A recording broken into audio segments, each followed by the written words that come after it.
إن الحمد لله الذي بنعمته تتم الصالحات الذي علم القرآن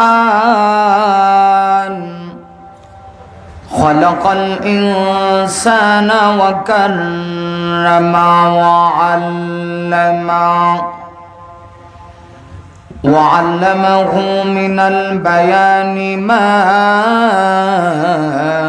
لم يعلم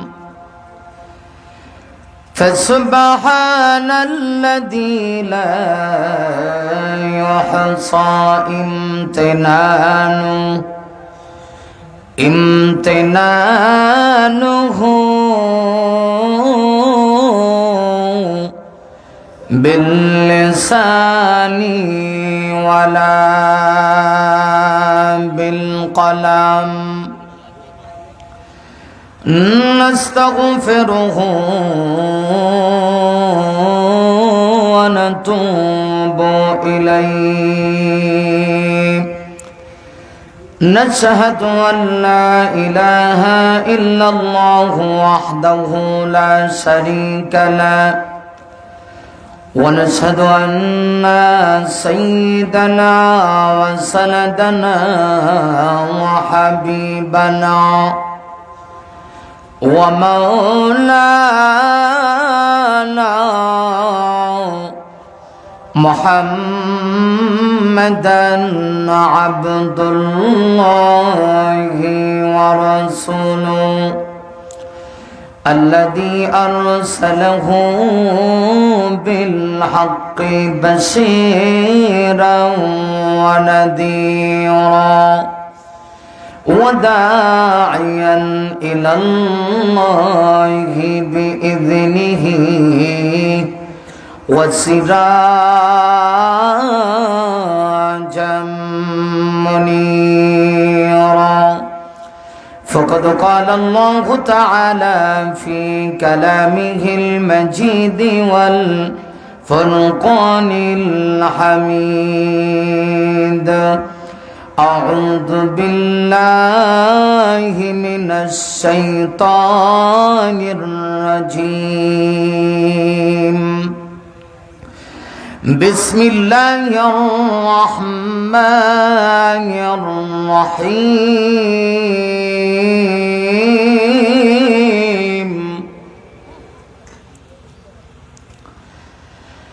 فأما من طغى وآثر الحياة الدنيا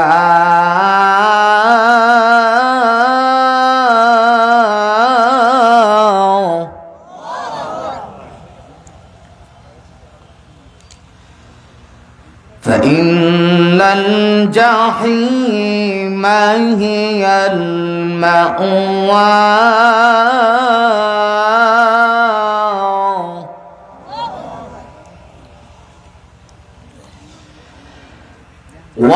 وأما من خاف مقام ربه ونهى النفس عن الهوى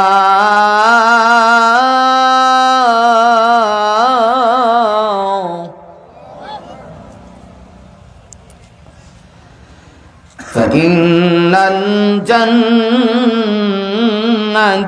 هي المأوى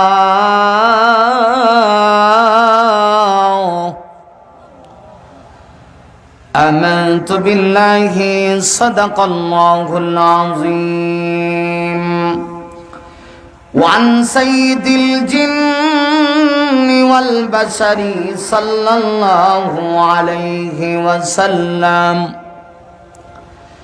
المرء على دين خليله فلينظر أحدكم من يخالل أو كما قال النبي عليه الصلاة والسلام كريم السجايا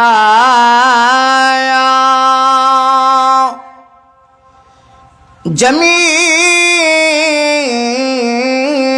السيم نبي والبرايا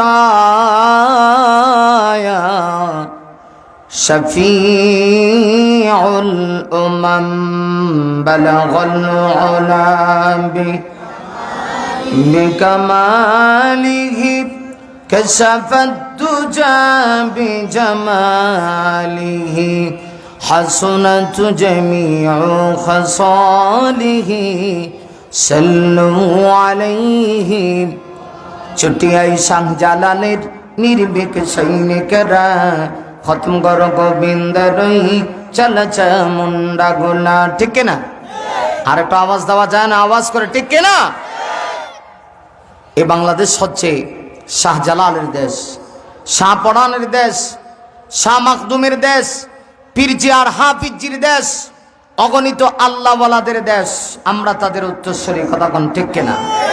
তাহলে আমার সঙ্গে সবাইকে বলতে হবে, চটিয়াই শাহজালালের নির্ভীক সৈনিকেরা খতম কর গোবিন্দ রই চলছ মুন্ডা গোলা। চটিয়াই শাহজালালের নির্ভীক সৈনিকেরা খতম কর গোবিন্দ রই চলছ মুন্ডা গোলা। ওলিদের এই ভূমিতে বিপ্লবেরই মশাল জ্বালা, ঠিক না? ওলিদের এই ভূমিতে বিপ্লবেরই মশাল জ্বালা। চটিয়াই শাহজালালের নির্ভীক সৈনিকেরা খতম কর গোবিন্দ রই চলছ মুন্ডা গোলা। মারহাবা গান। শাহজালালের বিদ্যাপীঠে আসে যারা বাগু বসতি, শাহজালালের বিদ্যাপীঠে আসে যারা বাগু বসতি, শাহজালালের বিদ্যাপীঠে আসে যারা বাগু বসতি। ওলিয়া উলিয়ার এই বাংলাদেশে আসে যারা বাগু বসতি। তাকবীরের ধ্বনি দি ওদের পিঠে আগুন জ্বালা, তাকবীরের ধ্বনি দি ওদের পিঠে আগুন জ্বালা। মৌলবাদীর ফসল পালা চটিয়াই শাহজালালের নির্ভীক সৈনিকেরা খতম কর গোবিন্দ রই চলছ মুন্ডা গোলা।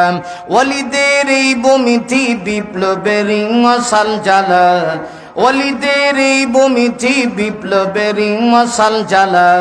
চটিয়াই শাহজালালের নির্ভীক সৈনিকেরা খতম কর গোবিন্দ রই চলছ মুন্ডা গোলা।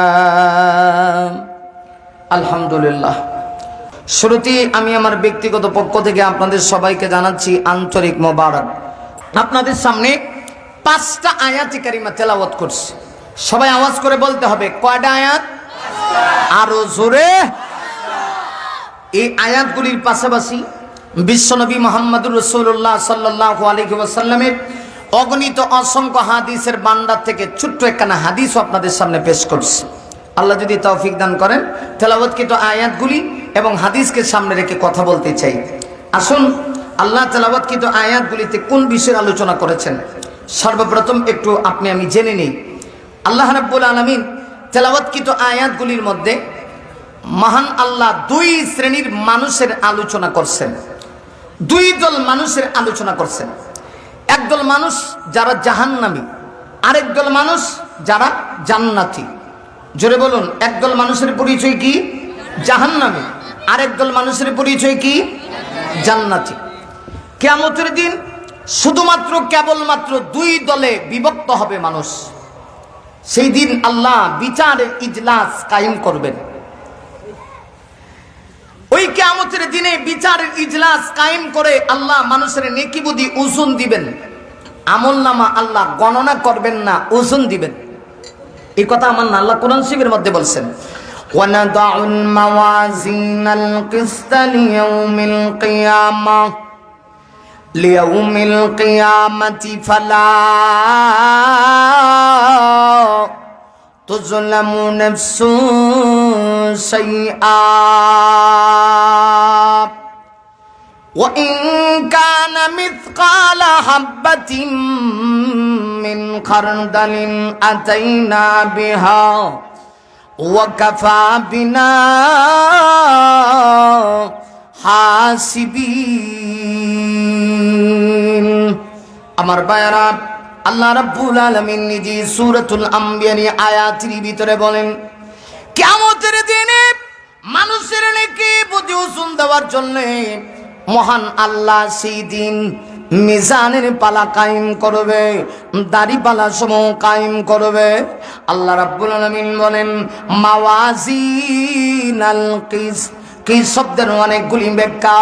ইমাম বুখারী শরীফের ভিতরে অনেকগুলি ব্যাখ্যা করেছেন। এরা একটা ব্যাখ্যা হলো আই বিনাদাল, আল্লাহ ডেকে বলে বান্দা শোনো, দুনিয়াতে তোমরা কে কি করেছ, আমি আল্লাহ সেই দিন কিন্তু মিজানের পালায়, ইনসাফের পালা, এটাতে কোনো জুলুম হবে না। এই মিজানের পালা, এটার আর একটা ইনসাফের পালা। আল্লাহ বলেন সেই দিন আমি আল্লাহ ওই ইনসাফের পালায় তোমাদের নেকিবদি আমি আল্লাহ ওজন দিব। নেকিবদি ওজন দেওয়ার পরে আল্লাহ রাব্বুল আলামিন বলেন আমি আল্লাহ সেই দিন কোনো ব্যক্তির উপরে আমি আল্লাহ জুলুম করব না, কোনো সত্তার উপরে জুলুম করব না। এমনকি আল্লাহ বলেন ওয়া ইন কানা মিথকালা হাববাতিন মিন খারদাল, দুনিয়ার মানুষ শোনো, কিয়ামতের দিন আল্লাহ নেকিবদি ওজন দিয়া আল্লাহ বলেন আমি আল্লাহ তোমাদের ভিতর থেকে কেউ যদি খেজুরের দানা পরিমাণ নেক আমল করে আতাইনা বিহা, আমি আল্লাহ সেই দিন তাকে দান করব। ইয়েতে বোঝা যায় কিয়ামতের দিন আল্লাহ কোন ব্যক্তির উপরে জুলুম করবে না, যে যা করবে আল্লাহ তাকেই তা দিবে। আমার ভাইরা ওই কিয়ামতের দিনে আল্লাহ ইনসাফের পালায় নেকিবদি ওজন দিয়া একজন মানুষকে নামায় আমলনামা আল্লাহ ডান হাতে প্রদান করবে, আরেকজন মানুষকে আমলনামা আল্লাহ পিঠের পশ্চাৎ দিক দিয়া প্রদান করবে। ওই কিয়ামতের ময়দানে যাদেরকে আমলনামা ডান হাতে প্রদান করা হবে, আল্লাহ কোরআন শরীফের অন্য জায়গায় বলেন ফাআম্মা মান উতিয়া কিতাবাহু বিয়ামিনিহি ফাসাউফা ইউহাসাবু হিসাবান ইয়াসীরা ওয়া ইয়ানকালিবু ইলা আহলিহি মাসরুরা। আল্লাহ বলেন ওই দিন আমি আল্লাহ নেকিবদি ওজন দিয়া যাদেরকে ডান হাতে আমলনামা দেব, আসরের কঠিন ময়দানে আমি আল্লাহ যাদেরকে ডান হাতে আমলনামা প্রদান করব, বান্দা শুনো ফাসাউফা ইউহাসাবু হিসাবান ইয়াসীরা। আল্লাহ বলেন ওই দিন ওদের হিসাব হবে সহজ।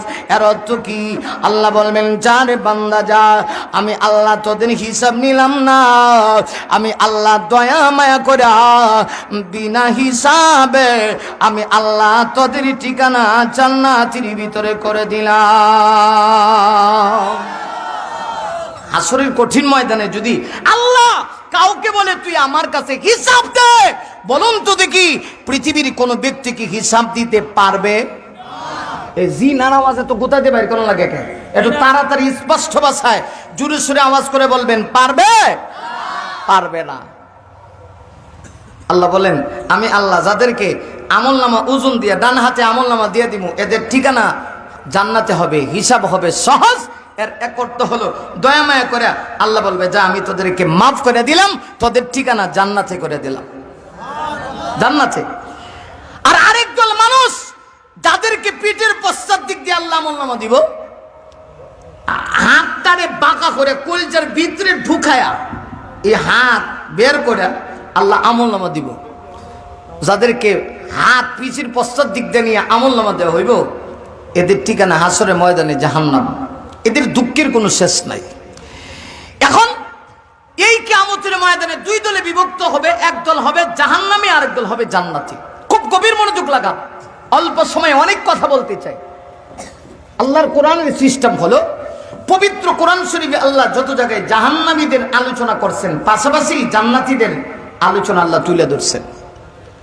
আবার যত জায়গায় আল্লাহ জান্নাতের বিবরণ দিয়েছেন, জান্নাতীদের নাজ নিয়ামতের কথা আল্লাহ উল্লেখ করেছেন, পাশাপাশি আল্লাহ জান্নাতের কথা আল্লাহ সেখানে উপস্থাপন করছেন। এটা আল্লাহর সিস্টেম। জাহান্নামীদের আলোচনা যেখানেই আছে পরবর্তীতে জান্নাতীদের আলোচনা থাকবেই, আর যেখানে জান্নাতীদের আলোচনা আছে পরবর্তীতে জাহান্নামীদের আলোচনা থাকবেই। তাও আবার কোরআন শরীফের বিভিন্ন জায়গায় ছড়িয়ে ছিটিয়ে বিক্ষিপ্ত ভাবে আল্লাহ এই জান্নাত জাহান্নামের আলোচনা তুলে ধরছেন। একটা প্রশ্ন হতে পারে, আল্লাহ চাইলে কোরআন শরীফের মধ্যে 114টা সূরা আছে, কয়টা সূরা? এটা মনে হয় জানেন না। একটু জিজ্ঞেস করে দেখেন না যে কয়েকটা অভিনেতা অভিনেত্রীর নাম তো। যুবক ওলামা মানে কব হুজুর শুধু কি বাংলাদেশ না ইন্ডিয়া সহ কইতাম, কথা কন না আর জোরে কন। কবে হুজুর শুধু বাংলাদেশ না, কেন হ্যাঁ বাংলাদেশে তো গনা তুই ধরে না। এই যে কয়েকদিন যাবত মাইক চলতেছে দেখেন না, বাংলাদেশে যে এফডিসি যেখান থেকে ছবি বানায়, এখানে ক্যাডা সভাপতি ক্যাডা সেক্রেটারি হলে মাইক একজনে আজনে মানতে রাজি না। আল্লাহ জানে এই ফদের মাঝে যে কি দুর্নীতি আছে, এটা আল্লাহ ভালো জানে। আর না এটা ছাড়ে না কেন, যেটা দূরে লই বুঝছে সেটা বুঝি আবার কোনো কিছুই জানে না, সেটা এটা লই বুঝছে, এটা কেন লই বুঝছে। এমনকি তিনি সাংবাদিকের সামনে ব্রিফিং কালে বলতেছে, আমার মা কইছে বাবা প্রয়োজনে বিয়া করিস না, এরপরে এফডিসি ছাড়িস না। আরেক বেটা কইছেন যে এফডিসি থাকলে তো বিয়ে লাগে না, কথা কন না ঠিক না বেটি? এইভাবে ওয়াজ কেমনে করতাম, কই করতাম, কোন জায়গায় করতাম ওয়াজ? এই হলো আমাদের দেশের বর্তমান আর্টিস্টদের চরিত্রের অবস্থা, কথা কন না। এরা বলি আর্টিস্ট, এরা বলি সমাজের খুব নামি দামি ব্যক্তি, এরা সমাজের মডেল। মানে মডেলদের যদি এই অবস্থা হয়, এদের অনুকরণ যিনি করবে এটির অবস্থা কি হবে? মনে করেন তো যে ফিস সাহেবের আপনি অনুসরণ করবেন, ফিস সাহেব যদি গাঞ্জা শরীফ খা, ফিস সাহেবের মুড়ি তো আব্বা শরীফ খাইব, কথা কয় না কেন? ঠিক আছে, তাহলে এখন দেশটা কই গেছে, কোন দিকে গেছে এটা আল্লাহ ভালো জানে। এই যে আমরা কই এজন্য মৌলবী ভালো না, হুজুর ভালো না। হুজুর কখন ভালো?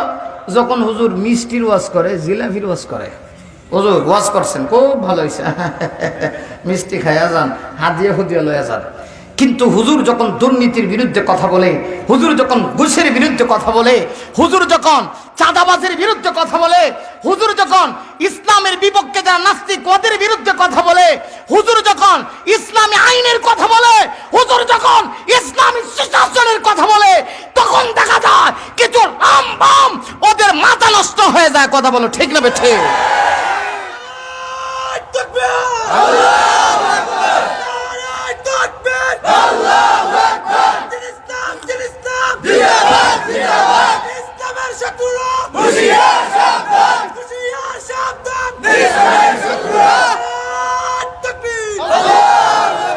রাগ করছেন? কথা কন, রাগ করছেন নি? এ কথা কেন রাগ করছেন? হ্যাঁ, রাগ করে লাভ নাই, রাগ করে লাভ নাই। আপনারা যতই চেষ্টা করেন কাজ হবে না, কারণ এই পৃথিবীতে যতদিন পর্যন্ত কোরআনের অনুসারীরা থাকবে, বাতিলের রক্তচক্ষুকে ভয় করে ওরা কোরআনের আওয়াজ বন্ধ করবে না। প্রয়োজনে ফাঁসির মঞ্চে যাবে, তথাপি কোরআনের আওয়াজ বন্ধ হবে না। আমার দেশে কিছু কুলাঙ্গাররা মনে করেছে যে ওই সমস্ত ওলামায়ে কেরামদেরকে ভাগগুলিকে জেলখানায় বন্দী করলে মনে হয় কোরআনের আওয়াজ বন্ধ হয়ে যাবে। কিন্তু তাদেরকে স্পষ্ট ভাষায় বলে দিতে চাই, তোমরা জানো না বাঘের গড় থেকে যেগুলি বের হয় ওইগুলি বিড়ালের বাচ্চা বের হয় না, শকুনের বাচ্চা বের হয় না, ওইগুলি হাতির বাচ্চা বের হয় না। বাঘের গড় থেকে বাঘের বাচ্চাগুলি বের হয়। এক মামুনুল হককে বন্দী করে এদেশে কোরআনের আওয়াজ তোমরা বন্ধ করতে পারবা না। অতএব ভয় আমরা একমাত্র আল্লাহকে পাই। জন্ম যেহেতু এই পৃথিবীতে হয়েছে, মৃত্যু একদিন হবেই। কথা বল না কেন?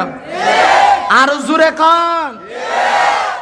আমার অনেক সময় আমার ড্রাইভারে কহ হুজুর কেলে গিবি কন, বহুত আরামে আছে। যারা হক কথা বলছে এরা তো জানে যে হক কথা বললে স্ত্রী থেকে আলাদা হতে হবে, সন্তান থেকে আলাদা হতে হবে।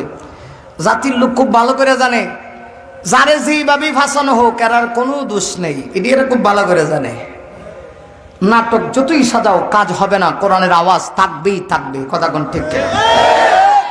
আসুন সামনে দিয়ে যাই। অসুবিধা হইতেছে? এখন আসুন যেই কথা বলছিলাম, এই আমল নামা ওজন দিয়া আল্লাহ দুই দলে মানুষকে বিভক্ত করবে। একদল মানুষ হবে জাহান্নামী, আরেক দল মানুষ হবে জান্নাতী। এই জান্নাত জাহান্নামের আলোচনার কথা বলছিলাম। আল্লাহ কোরআন শরীফে চাইলে 114টা সূরা আছে, 2টা সূরা, একটা সূরাতে জান্নাত নাম দিয়া জাহান্নামের সব আয়াত আল্লাহ ঢুকাই দিতে পারতেন। পারতেন না?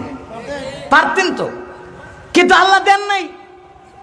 আবার দেখেন আরেকটা সূরা আল্লাহ সূরাতুল জাহান্নাম নাম দিয়া নামকরণ করে জাহান্নামের সব আয়াত ওই সূরাতে আল্লাহ ঢুকাই দিতে পারতেন। দিলেন না। দিলে তো আমাদের জন্য সহজ হইতো। ওই জান্নাতের ওয়াজ করতে গিয়ে আয়াতগুলি ওই সূরা থেকে বের করে নিয়ে আসতাম, আর টাস করে জান্নাতের বিবরণটা আপনাদেরকে দিয়ে দিতাম। জাহান্নামের ওয়াজ করতে গিয়ে ওই সূরাতুল জাহান্নাম থেকে জাহান্নাম সংক্রান্ত আয়াতগুলি নিয়ে আসতাম, আর জাহান্নামের বিবরণটা আপনাদেরকে দিয়ে দিতাম। কিন্তু আল্লাহর সিস্টেম নিজাম হচ্ছে, কোরআন শরীফে আল্লাহ এইভাবে সূরার নামকরণ না কইরা ছড়িয়ে ছিটিয়ে বিক্ষিপ্ত ভাবে আল্লাহ জান্নাত জাহান্নামের ওয়াজ করছেন। কেন? এর অনেকগুলি জবাব। একটা জবাব হলো আল্লাহ বারবার এই পৃথিবীর মানুষকে জান্নাত জাহান্নামের কথা স্মরণ করিয়ে দিয়েছেন, মানুষ যেন জাহান্নামের কথা ভুলে না যায়। কারণ একজন মানুষের সামনে জাহান্নামের ওয়াজ করলে দেখবেন দিলটা যত শক্তই হোক, পাথর হয়ে গেল, জাহান্নামের কথা বললে কিন্তু মনটা নরম হয়। কথা কোন ঠিক কিনা? আর জান্নাতের ওয়াজ করলে তো মনটা এই মুহূর্তে জান্নাতে ঢুকে যায়, কিন্তু একটু পরেই দেখা যায় যখন মাহফিল থেকে বের হয়ে যায় তখন আর এটা মনেই থাকে না। তখন ভাবি আলাদা, কয় খাও দাও ফুর্তি করো, দুনিয়াটা মস্ত বড়। কথা কোন ঠিক কিনা? বেটা সাথে এটা কসনা কেন লাগে, আগামীকাল বাঁচবা কিনা সেই কথাটাও চিন্তা করো। কারণ যদি না বাঁচস কবরে গেলে তো শিবালিল্লা আরম্ভ হইব, ফেরেশতারা করে কিয়ামত ছুড়ে লেব সিধা। কথা কোন না কেন ঠিক কিনা?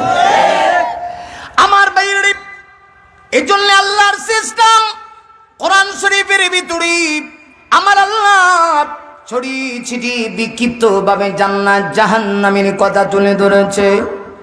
ও বন্ধু শোনো, আল্লাহ রাব্বুল আলামিন আজকের তেলাওয়াতকৃত আয়াতগুলির ভিতরেও দুই শ্রেণীর মানুষের আলোচনা করছেন। এক শ্রেণীর মানুষ যারা জাহান্নামী। জাহান্নামী কারা? এদের পরিচয় আল্লাহ দিয়েছে। এরপরে জান্নাতি কারা হবে আল্লাহ তাদের পরিচয় দিয়েছে।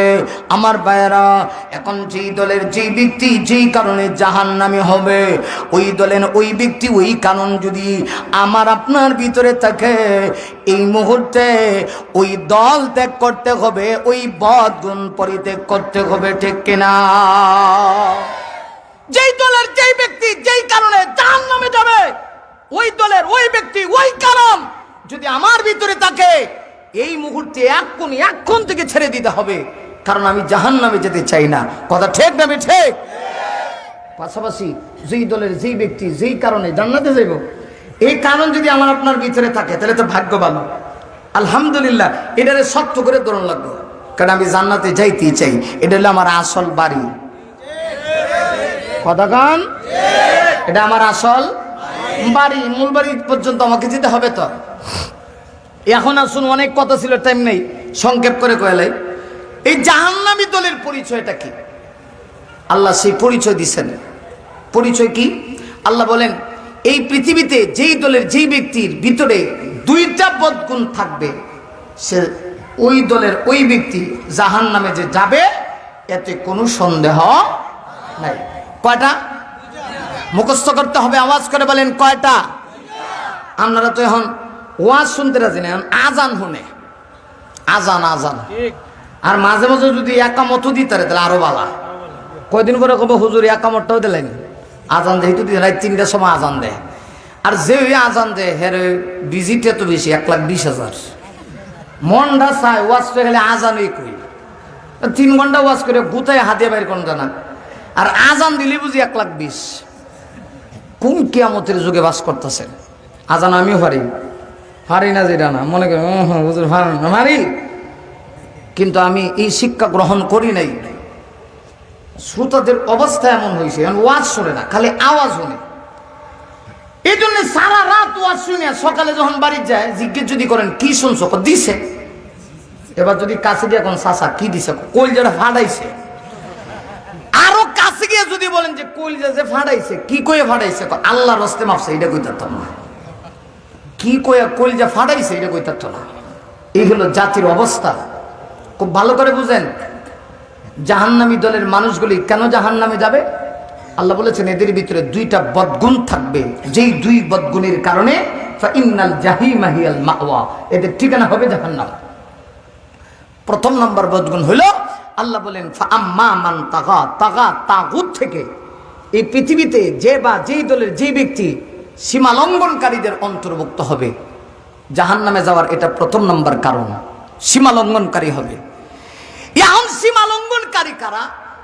মুফাসসিরগণ অনেকগুলি ব্যাখ্যা করেছেন। এর এক ব্যাখ্যা হলো, যারা আল্লাহর জমিনে থেকে আল্লাহর জমিনে খেয়ে আল্লাহর আকাশের নিচে থাকে, আল্লাহর জমিনের উপরে থেকে যারা আল্লাহকে মানে না, এরা হলো এই পৃথিবীর প্রথম নাম্বার সীমা লঙ্ঘনকারী।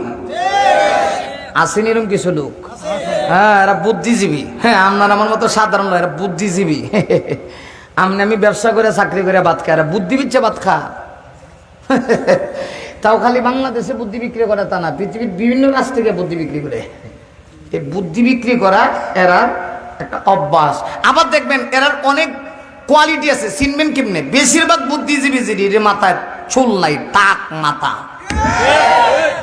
আরো জোরে এখন ঠিক কিনা, মাথাটা আন্তর্জাতিক এয়ারপোর্ট মনে হয়।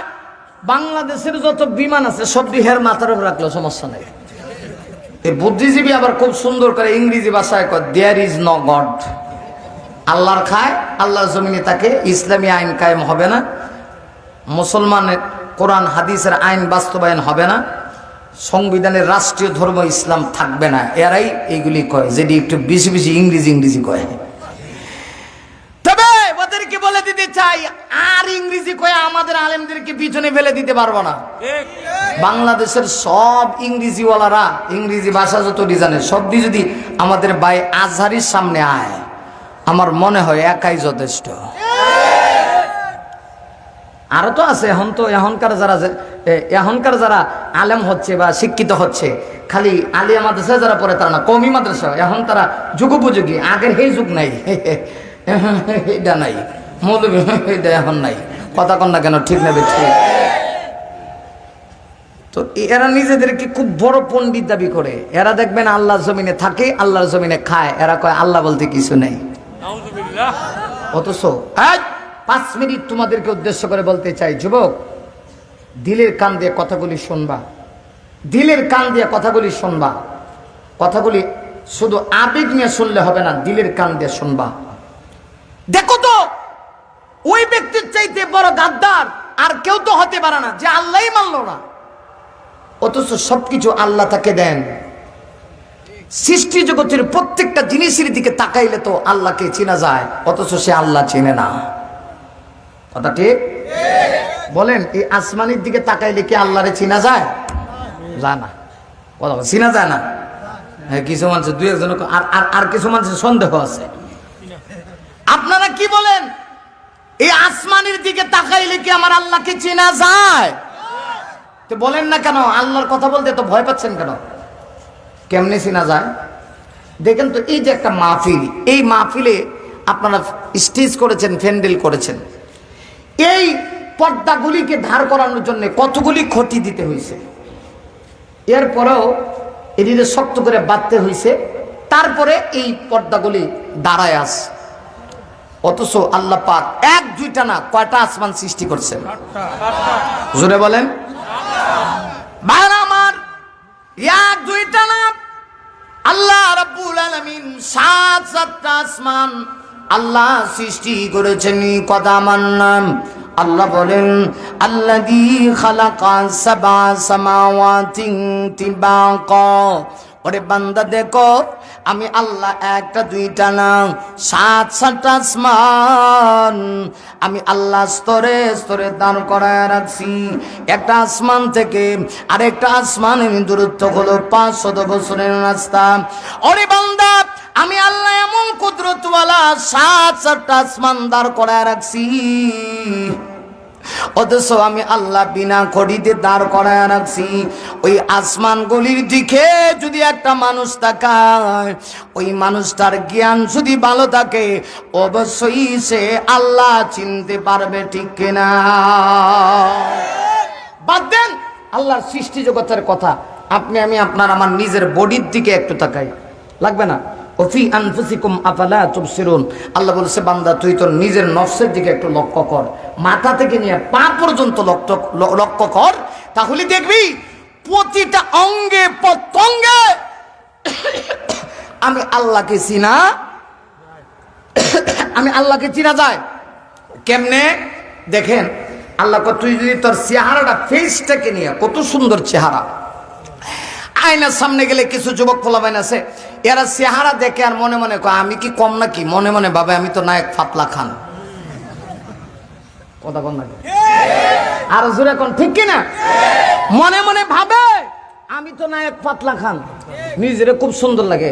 অথচ আল্লাহর রাসূল বলেছেন তুমি যখন আয়নার সামনে যাবে তখন আয়না দেখে দোয়া করবে, আল্লাহুম্মা হাসসানতা খালকি ফাহাসসিন খুলুকি। অমানুষ, আল্লাহর হাবিব বলেন তুমি যখন আয়নার সামনে যাবি চেহারা দেখে বলবে আল্লাহ গো তুমি আমাকে কত সুন্দর করে বানাইলা, এত সুন্দর করে তুমি বানাইছো, আমি যত সুন্দর আমার চরিত্রটাকেও তুমি এমন ভাবে সুন্দর করে দাও। মানুষ সেটা করে না, মানুষ করে কি? মানুষ বড় নিমক হারাম, আয়নার সামনে গিয়ে নিজের নায়ক নায়ক মনে করে। কথা কন না, ঠিক কেন? দাড়ি কাটতে আম সেফ, ফর্ম সেফ, কলা সেফ, জুস সেফ, খুব বালা। আর যদি কেউ নবীর সুন্নত রাখে, দাড়ি রাখে, দেখলে কো চাচা, ও মিয়া, চাচা মিয়া, কত ছাত্র সুন্নত রাখার কারণে কয় চাচা। আমার এই রাস্তায় একদিন হাঁটতেছি, আমার এক বেটা চাই দিকে, আমার বয়স 3 বার জোড়া লাগাইলে যা হইতো না, বেটা তা আছে, কিন্তু আমার কো চাচা, ও আমি বললাম চাচা কারে ডাকেন? চাচা তো বাপের ভাই, চাচা আমার কেন লাগে? কোনা আমনে তো আমনে হুজুর, মানে হুজুর হইলে চাচা হয় নাকি? তা বেড়া মানে এমন একটা অবস্থা দাঁড়াইছে, আপনি সুন্নত রাখবেন তো কিছু মানুষ আপনাকে নিয়ে মস্কারি করবে, হিটলারি করবে। কথা কন না কেন, ঠিক না? ইসলাম পালন করলে সমস্যা, এমনি গানের কথা কোন সমস্যা নাই, কোরআনের কথা বলেন, সমস্যার কোনো শেষ নাই। এগুলি একটা কিয়ামতের লক্ষণ, কিয়ামতের আলামত, ঠিক কিনা বলেন? আল্লাহ বলেন বান্দা তুই নিজের নফসের দিকে একটু তাকাতো, দেখবি আমি তোকে কত সুন্দর করে বানাইছি। একটু খেয়াল করেন, এই সুন্দর চেহারার ভিতরে একটা নাক আছে না? কথা বলে নাক শরীফ মনে আমার একলা, আপনারা নাই, তাহলে কন্যাকে কইতে লজ্জা কেন? দিছে কে? এজন্য কি সোনালী ব্যাংকে কোনো টাকা পয়সা জমা দিয়েছেন? হ্যাঁ, দেন নাই। আল্লাহ কয় বান্দা একটু চিন্তা করছো, আমি তোরে কত সুন্দর করে একটা নাক দিছি, আর নাকটাও একেবারে পজিশন যে জায়গায় বসানো দরকার আল্লাহ সেখানে বসাই দিছে। আবার দেখেন নাক দিছে একটা, ছিদ্র দিছে 2টা। সুবহানাল্লাহ, আপনার এলাকাতে আসেনি? সুবহানাল্লাহ না, এই এলাকাতে মনে হয় সুবহানাল্লাহ নাই, তাহলে একটু জোরে কর না সুবহানাল্লাহ। হ্যাঁ না আছে, আমি বুঝতেছি, আমি একটু সবার কাছ থেকে আওয়াজটা বের করতে চাইতেছি আর কি, এই জন্য বলতেছি। তো দেখেন আল্লাহ বলে বান্দা নাক দিছি, একটা ছিদ্র দিছি তোরে 2টা। কয়টা ছিদ্র? 2টা দিছে না? 2টা কেন দিছে একদিন কি চিন্তা করছেন? যদি একটা ছিদ্র আল্লাহ দিত আপনার হ্যাং বস কেমনে বের করতেন? আল্লাহ কয়েকজন নাক দিছি, একটা ছিদ্র 2টা, একটা আঙ্গুল দিয়ে জাতা মারিয়া একটা ধরবি, আর জাতা মারিয়া ধরে ওইটা দিয়ে বাইর করবি। আবার যদি ঠান্ডা লেগে যায় তাহলে কেমনে বের করবি? আল্লাহ কয় এজন্যে এক নাকে ধরে যেন তোর ভিতরে যে ঠান্ডা এটা যেন বের করতে পারো, সেই জন্য ছিদ্র দিছি 2টা। সুবহানাল্লাহ। জি আচ্ছা, তাহলে আমি শেষ করে দিই, আমি তো ওই জায়গায় যাবো। কথা শেষ না, আমি তো ওইখানে যাবো, উনি যেখান থেকে আমরা যাইতে। আচ্ছা, হুজুরকে নিয়ে আসেন, নিয়ে আসেন।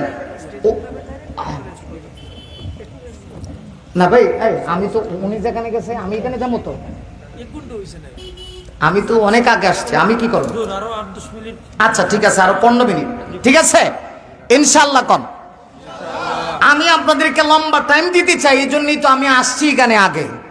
কিন্তু বেশিক্ষণ থাকতে পারবো না। হুজুর যেখান থেকে আসছে আমি এখানে যাবো আবার, ওইখানে কি আমার শেষ কথা। তা আমার তো দোষ নাই, আমি তো 3 ঘন্টা বই রয়েছি, আপনারা দিলেন আমি ওয়াজ করতাম, আপনারা দিয়েছেন পরে এই জন্য আমি বসে রয়েছি, নাহলে তো আমি আগেই শুরু করতাম। আল্লাহ বলেন, খুব খেয়াল করেন, আল্লাহ বলেন বান্দা দেখ আমি আল্লাহ কেমন কুদরতওয়ালা, তোরে নাক একটা দিছি, ছিদ্র দিছি 2টা, আবার চোখ চাইলে তোকে একটা দিতে পারতাম, দিছি কটা? 2টা। একটা নষ্ট হইলে যেন আরেকটা কাজে লাগে। আবার আল্লাহ বলেন দেখ ওয়াসাফাতাইন, আমি আল্লাহ তোকে ঠোঁটও দিছি 2টা, একটা না 2টা দিছি। দেখেন তো নিচের শুধু ঠোঁট দিতেন, উপরের ঠোঁট যদি আল্লাহ না দিত দেখতে লাগতো মিস্টার বল্টু মিয়া। কথা কন না আরো জোরে। ওই যে দাঁতের ডেন্টাল আছে না, এই আপনি বসেন, চেহারা দেখা যাচ্ছে না, দাঁতের ডেন্টাল আছে না, এই ডেন্টালের ভিতরে গিয়ে কি কোনোদিন দেখছিলেন আপনার ভিতরের দাঁতগুলি কেমন লাগে? আয়নাতে চাইয়ে দেখেন, দেখবেন যে এক একটা কোদালের মতো। কথা কন না কেন? আল্লাহ কয় ঠোঁট যদি একটা দিতাম তাহলে ভিতরের যা আছে সব তো দেখা যেত। কিন্তু আমি আল্লাহ এমন কুদরতওয়ালা, তোর জন্য আমি আল্লাহ 2টা ঠোঁট নির্বাচিত করছি, এমন স্থানে দিছি তোর ভিতরের যা আছে এগুলো যেন প্রকাশ না পায়, তোর চেহারা যেন সুন্দর হয়ে ফোকাস হয়, সুন্দর হয়ে চেহারাটা বেশি ওঠে। আল্লাহু আকবার। আমার ভাইরে শুধু 2টা আল্লাহ ঠোঁট দিয়েছি তা না, আল্লাহ বলেন বান্দা শোন, আমি আল্লাহ আবার তোকে 2টা কিডনি দিয়েছি। ওরে বান্দা আমি চাইলে তোকে একটা কিডনি দিতে পারতাম, কিন্তু কিডনি দিয়েছি 2টা। একটা কিডনি নষ্ট হয়ে গেলে পরে আরেকটা কিডনি যেন কাজ করতে পারে। ওরে বান্দা এইগুলির দিকে তাকাইয়া তুই কি আমাকে চিনস না? এত সুন্দর চেহারা, এত সুন্দর বডি আমি আল্লাহ তোকে দিলাম, এরপরেও যদি তুই আমাকে চিনস না, তোর চাইতে বড় সীমা লঙ্ঘনকারী আর কেউ হতে পারে না। বাদ দিলাম। এখন লক্ষ্য করে দেখুন, আল্লাহ রাব্বুল আলামিন বলেন আমি আল্লাহ তো কোনো মানুষকে জবরদস্তি করে জাহান্নামে দিতে চাই না। জাহান্নামীরা জাহান্নামী কেন যাবে? এর প্রথম নাম্বার কারণ আল্লাহ বলেন ফাআম্মা মান তাগা।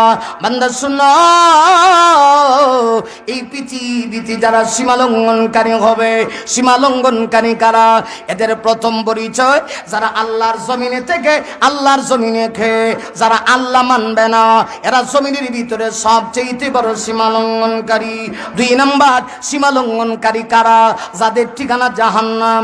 তাফসীরে কিতাবের ভিতরে মুফাসসিরিন কেরামগণ লিখেছি সীমালঙ্ঘনকারী নাম্বার 2 হলো তারা যারা আল্লাহর হাবিব বিশ্ব নবী রাহমাতুল লিল আলামিনের উম্মত হওয়ার পরে যারা নবীকে সর্বশেষ নবী হিসাবে মানবে না, সর্বশ্রেষ্ঠ নবী মানবে না, এরা হলো জমিনের ভিতরে গাদ্দার নাম্বার 2। আরো জোরে আসেনি কিছু? এদের একটা পরিচয় হলো যারা কাদিয়ানি। কথা কয় না কেন? ওই কাদিয়ানিরা আমার নবীকে মানে ঠিক, কিন্তু সর্বশেষ নবী মানে না। মানেনি?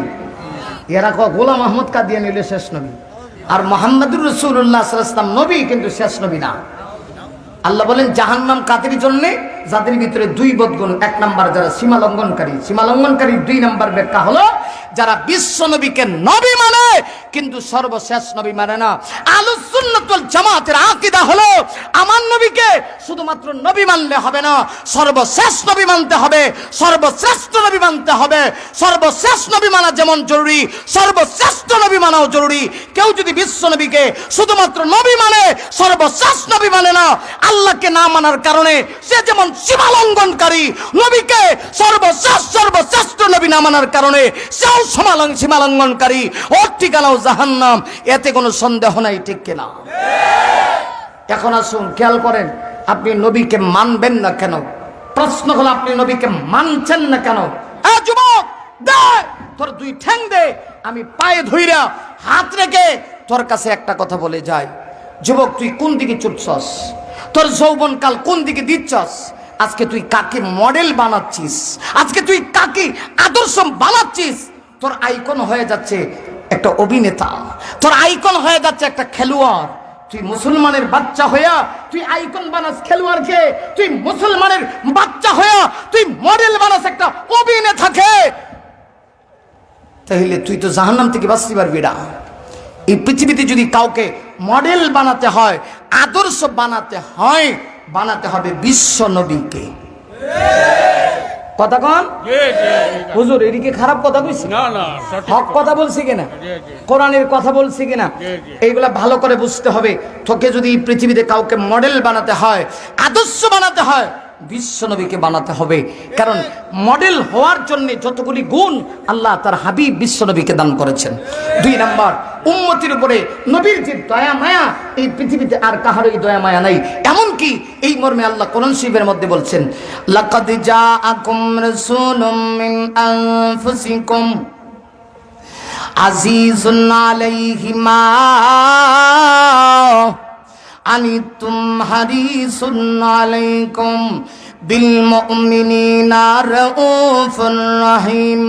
আল্লাহ বলেন, ও দুনিয়ার মানুষ, নিশ্চয়ই নিশ্চয়ই তোমাদের কাছে একজন রাসূল এসেছেন, যে নবী, যে রাসূল তোমাদের নফসের চাইতেও আরো বেশি প্রিয়। সুবহানাল্লাহ। কথাটা বুঝছেন না? বুঝতে খালি সুবহানাল্লাহ কয়েন না। আল্লাহ বলেন, লাকাদ জাআকুম রাসূলুম মিন আনফুসিকুম আজিজ, নিশ্চয়ই নিশ্চয়ই তোমাদের কাছে এসেছেন একজন রাসূল, মিন আনফুসিকুম আজিজ, যিনি তোমাদের নফস থেকেও আজিজ, নফস থেকেও প্রিয়। তোর নফস তোর বিপক্ষে চলে যেতে পারে, তোর নফস কিয়ামতের দিন তোর বিপক্ষে চলে যেতে পারে, কিন্তু যুবক তুই এমন নবী পেয়েছস, যুবক রে, যেই নবী কিয়ামতের দিন তোকে ছেড়ে যাবে না, তোরে সুপারিশ করবে ওই নবী। অতএব তোর নফস তোর পর হতে পারে, নবী তোর আপন, নবী তোর কাছের, নবী তোর বন্ধু, নবী তোর ভালোবাসার লোক, নবী তোর প্রেমিক। নবীকে যদি তুই মহব্বত না করস, তোর চাইতে বড় গাদ্দার আর কেউ হতে পারে না। ঠিক কিনা জুড়ে বলেন? এবার শুনেন নবীজি উম্মতকে কত ভালোবাসেন।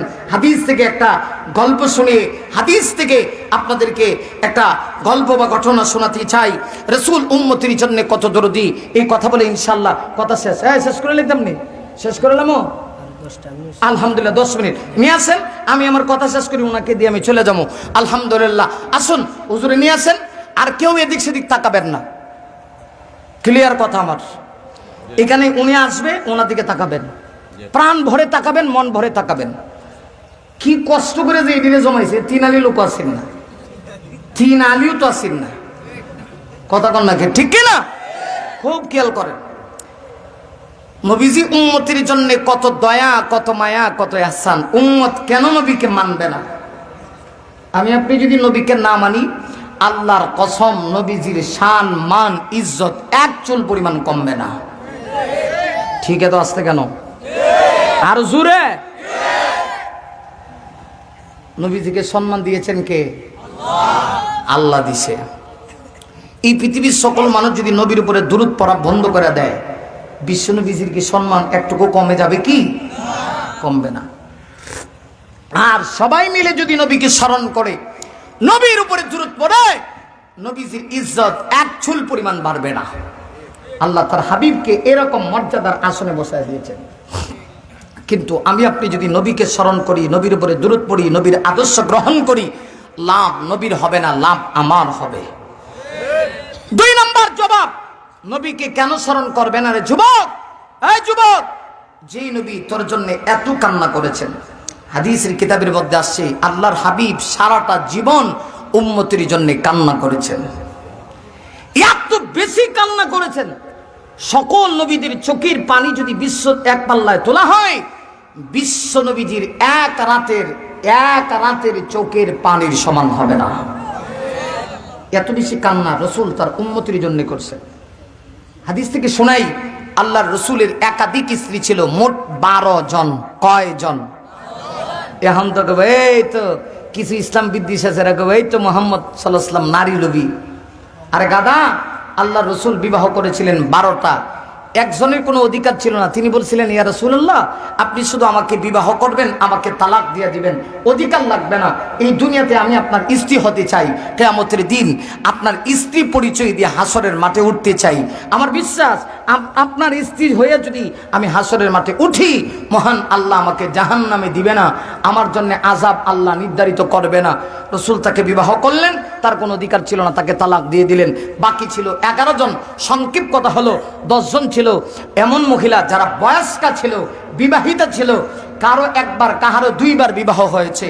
কিন্তু বিশ্বনবীজি চিন্তা করলেন আমার এতগুলি স্ত্রী, মাঝখানে একটা প্রশ্নের জবাব রয়ে গেছে, তাহলে রসুল এতগুলি বিবাহ করলেন কেন? সংক্ষেপ একটা জবাব হলো আমার রসুলকে আল্লাহ 4000 বীর পলোয়ান যুবকের শক্তি আল্লাহ দান করেছিল। কয় হাজার? এখন যেই যুবকের গায়ে 4000 বীর পলোয়ান যুবকের শক্তি আছে, হে বিয়া 11টা কেন লাগে? এরা তো 400টা করার দরকার আছে। কথা মনে হয় বোঝেন না নাকি? কয়টা করা দরকার? 400টা করছেন কয়টা? 12টা। একটা তো কোনো অধিকারই ছিল না। এই 11 জন স্ত্রী, এর মধ্যে 10 জন ছিল বয়স্কা, বিধবা, তালাক প্রাপ্ত ছিল, একজন ছিলেন কুমারী। নাম কি ছিল? আম্মাজান হযরত আয়েশা সিদ্দিকা রাদিয়াল্লাহু আনহা। ভাইরা আমার, হাদিসের কিতাবের ভিতরে আসছে আল্লাহর হাবিব বিশ্ব নবীজি চিন্তা করতেন, মাঝে মধ্যে নবীজি চিন্তা করতেন। কি চিন্তা করতেন?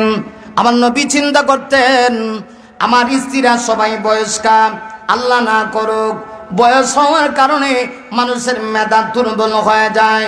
আমি তাদের কাছে যে হাদিসগুলি পৌঁছায়া দিই, এইগুলি যদি তারা ব্রেনে না রাখতে পারে, আমার উম্মতের নারীদের কাছে পৌঁছাইতে না পারে, ওরা তো এই সমস্ত হাদিস থেকে বঞ্চিত হয়ে যাবে। এই জন্য আল্লাহর হাবিব মাঝে মধ্যে চিন্তা করতেন আমার যদি একজন কুমারী স্ত্রী হইত। এই চিন্তা করে কল্পনা জল্পনা করে আল্লাহর হাবিব বিশ্ব নবীজি একদিন রাতের বেলা ঘুমায় গেছে। যেই মুহূর্তে আমার নবীজি রাতের বেলা ঘুমাইছে, এমনিতেই হাদিসে আসে মহান আল্লাহ হযরত আয়েশার ফটো দিয়া, অ্যালবাম দিয়া, জিবরাইলকে দিয়া আল্লাহ নিজে উকিল হইয়া বিবাহের প্রস্তাব প্রেরণ করে দিয়েছে। আল্লাহ নিজে উকিল হইয়া জিবরাইলের মাধ্যমে আয়েশার বিবাহের প্রস্তাব দিয়ে আল্লাহ নিজে নবীজির কাছে পাঠাইছে। নবীজি ঘুমাইছেন, এমনি স্বপ্নে দেখতেছে একটা কুমারী মেয়ে দেখা যায়। হযরত আয়েশা আপনার আমার আম্মা জান, খুব সুন্দর। তিনি দেখে মুচকে হাসি দেয়। জিবরাইল বলে ইয়া রাসূলুল্লাহ, আল্লাহর পক্ষ থেকে প্রস্তাব, আল্লাহ নিজে উকিল হইয়া ওই মেয়েটাকে আপনার সঙ্গে বিবাহ দিতে চায়, আপনি কি রাজি? রসুল মুচকে হাসি দেন। পরের দিন সকালবেলা উঠা আল্লাহর হাবিব হযরত আবু বকর সিদ্দিককে বললেন, আবু বকর আমি তোমার মেয়েকে বিবাহ করতে চাই। দেখেন আশিকে রসুল কাহাকে বলা হয়? আবু বকর আর নবীজির বয়সের ব্যবধান ছিল মাত্র 2 বছর। 2 বছরের ব্যবধান ছিল নবীজি আর আবু বকর। আবু বকর সিদ্দিক রাদিয়াল্লাহু আনহু বলেন, ইয়া রাসূলুল্লাহ আমি আপনাকে মেয়ে বিবাহ করবেন, এটা আমাকে প্রস্তাব দিচ্ছেন? আরে মেয়ে কেন, আমি আবু বকরের কলিজাটা ছিঁড়ে যদি আপনাকে দিয়ে দিতে হয়, আল্লাহর কসম আমি আবু বকর আপনাকে কলিজা দিতে প্রস্তুত। জোরে কেন আল্লাহু আকবার। তাহলে চিন্তা করছেন আশিক রাসূল কাকে বলা হয়? সর্বশেষ কথা হলো এই, শেষ করে দিব না এখন এখতিয়ার হয়, কিন্তু কথাটা শেষ করি। এখন যেটা এটা শেষ করবো নাকি এখানে এখন এখতিয়ার নেই, মাঝখানে 2-1 মিনিট না করলে তো মূল কথাটা শেষ হবে না। আপনারা হুজুরকে নিয়ে আসেন, আমি লম্বা করবো না। শেষ এই কথাটা বলতে চাই, সেই আম্মাজান আয়েশা যিনি ছিলেন আল্লাহর হাবিবের কুমারী স্ত্রী, আম্মাজান আয়েশা সিদ্দিকা রাদিয়াল্লাহু আনহা বলেন, রসুল যেহেতু একাধিক বিবাহ করেছিলেন, বিশ্বনবীজির পালা বন্টন ছিল কোন দিন কোন স্ত্রীর ঘরে যাবেন, সেই ধারাবাহিকতায় আম্মাজান আয়েশা সিদ্দিকা রাদিয়াল্লাহু আনহা বলেন, একদিন বিশ্বনবীজি আমার হুজরায় আসার পালা। আমি সংক্ষিপ্ত কথা হলো এই, আয়েশা সিদ্দিকা বলেন আমি দরজার কাছে কানটা লাগায়া বসে আছি, নবীজি কখন আসবেন, এসে দরজায় নক করবেন, নক করতে দেরি হবে, দরজা খুলে দিতে দেরি হবে না। আল্লাহু আকবার বলেন। মা আয়েশা বলেন যে সত্যি সত্যি আমি দরজার কাছে বসে রইলাম। তখন বিশ্বনবীজি এশার নামাজ পড়ে আল্লাহর হাবিব বিশ্বনবীজি আগমন করলেন, দরজায় নক করলেন, দরজা খুলে দিলাম। খুলে দেওয়ার পরে এক আজীব নবীজির চেহারা দেখতে পাইলাম। অন্যান্য সময় বিশ্বনবীজি আমার হুজরায় যখন প্রবেশ করতেন চেহারা বড় সুদর্শন চমৎকার, কারণ আমার রসুলের কাছে পূর্ণিমার চাঁদ হার মানাইতো। আম্মাজান আয়েশা সিদ্দিকা রাদিয়াল্লাহু আনহা বলেন সেদিন আমি তাকায় দেখি নবীজির চেহারাটা ফ্যাকাশে হয়ে গেছে, বিবর্ণ হয়ে গেছে, লাল হয়ে গেছে। নবীজি কি যেন টেনশন করতেছে। হযরত আয়েশা তখন ডেকে বলে, ইয়া রাসূলুল্লাহ কি হইল আপনার? নবীজি তখন বলছিলেন, আয়েশা জানো কি আজকে আমার চেহারার এই অবস্থা হওয়ার একটা কারণ হলো আমার উম্মতের ব্যাপারে মহান আল্লাহ একটা বিষয় ফয়সালা করেছে। ওই বিষয়ের উপরে আমি সন্তুষ্ট হতে পারি নাই, পরিপূর্ণ সন্তুষ্টমূলক ফয়সালা হয় নাই, যে কারণে আমার চেহারা এরকম হয়ে গেছে। আয়েশা, হ্যাঁ চলে আসবেন? ঠিক আছে, তাহলে এখানে শেষ। ওয়া আখিরু দাওয়ানা আনিল হামদুলিল্লাহি রাব্বিল আলামিন।